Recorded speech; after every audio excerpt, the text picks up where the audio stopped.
Chun is part of the Jeet Kune Do evolution. I think you have to have it to understand Jeet Kune Do.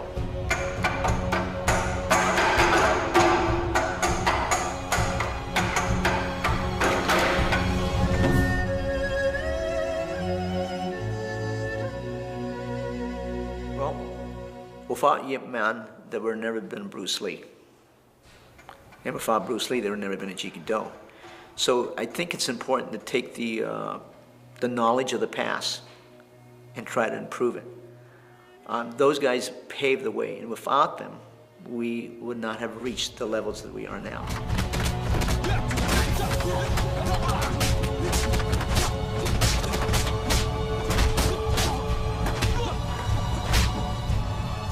Each pioneer adds to the knowledge that we have now.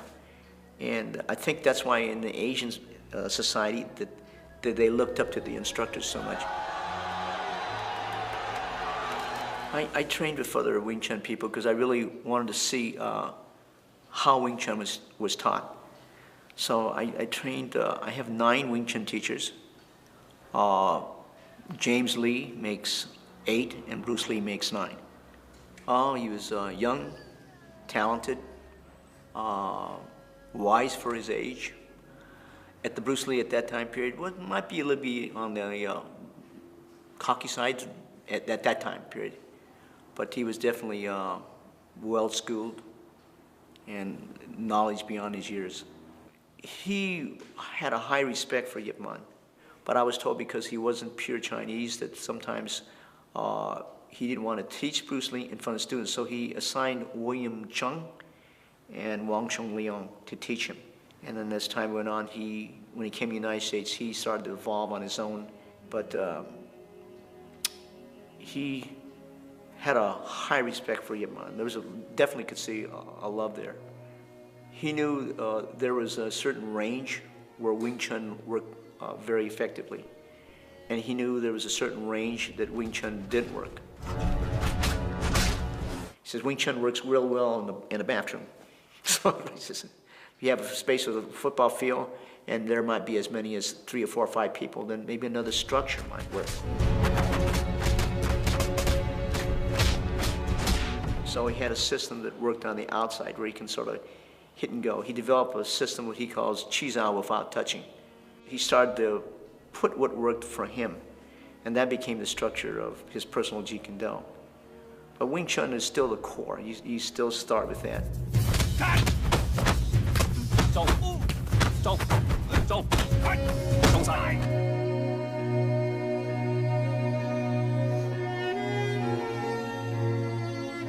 Okay, so the structure in the JKD, we learn to go against right versus right.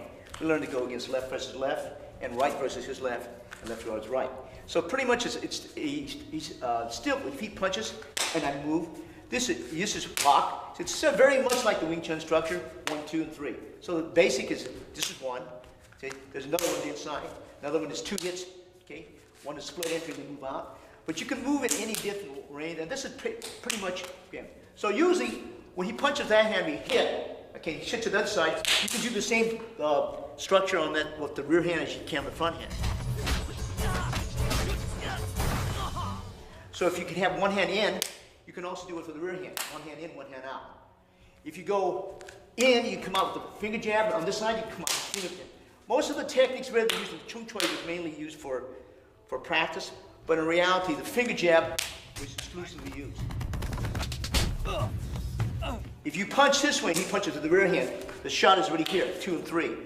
All right? A lot of traditional stuff is like 1 and 2.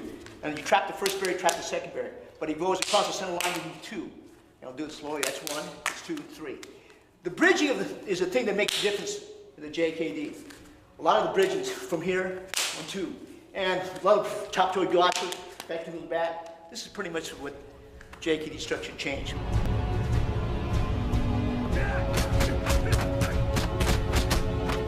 I have a Wing Chun teacher by the name of Sifu Francis Fong that has worked with me, and he comes in here regularly for the last 11 years giving us Wing Chun material.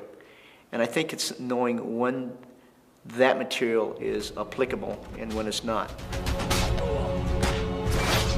But definitely it should be taught. That should be part of the education. The sensitivity you receive from Chizo, the trapping, I think is very good. The short range punching definitely should be taught, but I can't really agree that it would be the only system that you can use. But it could be a system that might throw a system out that's not used to that type of structure.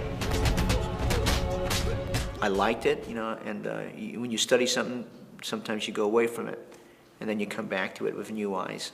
But definitely, I think it's a real great system.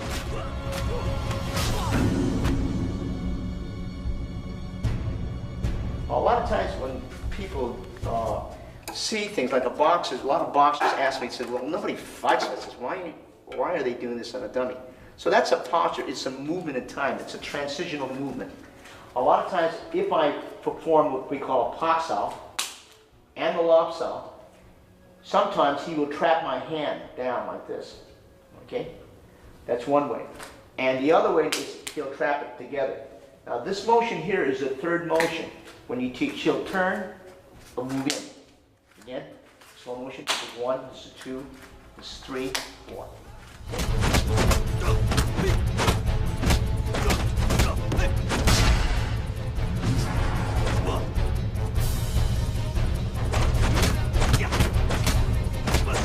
A lot of times you will see this.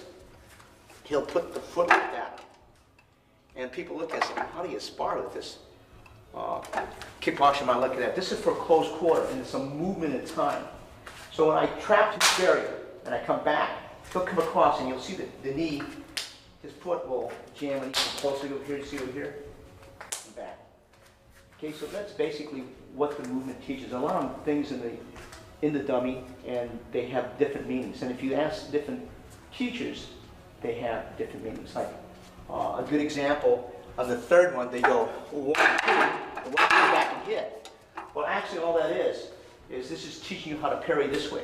But this one feeds the left hand like this, and you're firing. So I'll do this slowly. See how this one cuts and moves back? That's that motion here. But many people, they don't understand it because it's a dummy. And a dummy is just a training method in it too.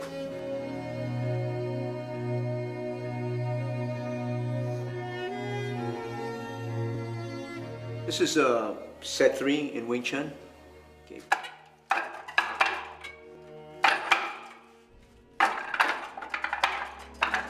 This is set 4.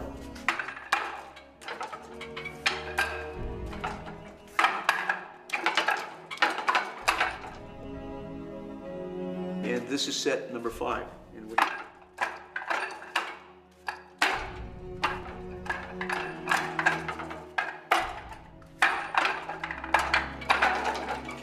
That's the Wing Chun, set 3, 4, and 5.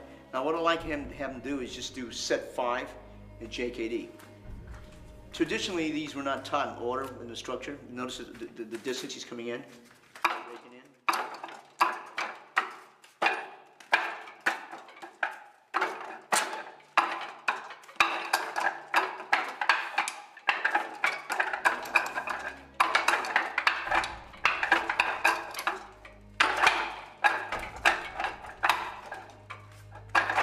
This is the component parts of the JKD. And there are exercises, not in combat that they're going to be in this order, but they're just some of the components needed to learn the Jeet Kune Do. When he first came to the country, he could win everything via the straight blast, or what they call the Jik Chung Choi. As time went on, he changed that thought process, and he started to research, you know, and experiment, and after that he would create.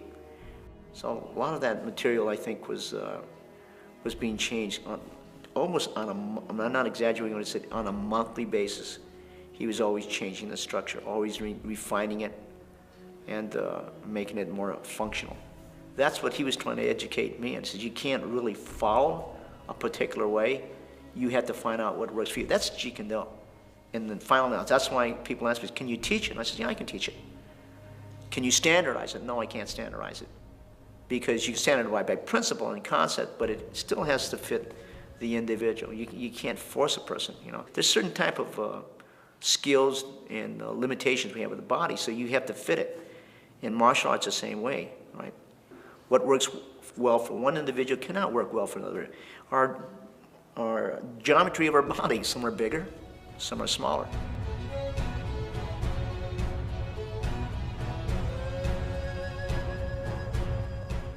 So I'm going to put you, this structure here can be right to right, which is like that. It can be taught left to left. It can be taught right to left, and it can be taught left to right. So what I'm going to have you do is so the low jab, low, and you back this. Go out to the kicking range. We'll hold it. That's usually the first drill.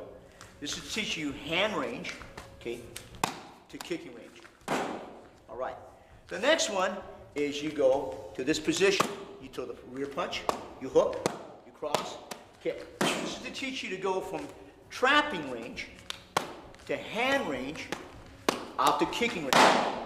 Now the next one, if you go trapping range to kicking range to hand range to kicking range. Now, where we go into the Wing Chun structure is when once we have the hand answer like that, he'll come across and he'll grab, he'll back fist, and he'll go 1, 2, 3. This is now where part of the Wing Chun was used. You go down, I raise you something, you pops out gradually, and 1, 2, 3, and you kick. And if you chop joy, okay, come up, pops out, double pops out, come back, pit, and 1, 2, 3, out to the kicking range. That's pretty much with JKD, in concise. Because this is already hand range. He might defend like this, if he's a karate man. He might defend like this, if he's a karate man.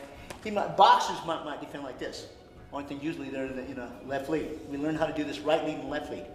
So if I respond with my front hand, he hits with the back fist. Notice that he traps that barrier, comes back, and now he goes out to the kicking range, right? Because the man went. Now the other range is he stays. Now this is more of a Western boxing approach, going out to the kicking range. This one now, he's in trapping range, but I move out to kicking range, hand range, and then kicking range. Okay? Now this one now, because maybe I can't back up, I respond with the rear hand, and then 1, 2, 3, and then back. The other one, he responds here, but my hand goes up. He traps the first barrier, second barrier, and 1, 2, 3, and then back.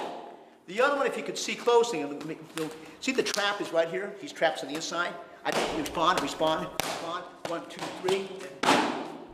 In a nutshell, that's JKD. That's Bruce Lee. He was always changing the structure, and every time he changed it, it was for the better. Without Yip Man, there would never been Bruce Lee. Without them, we would not have reached the levels that we are now.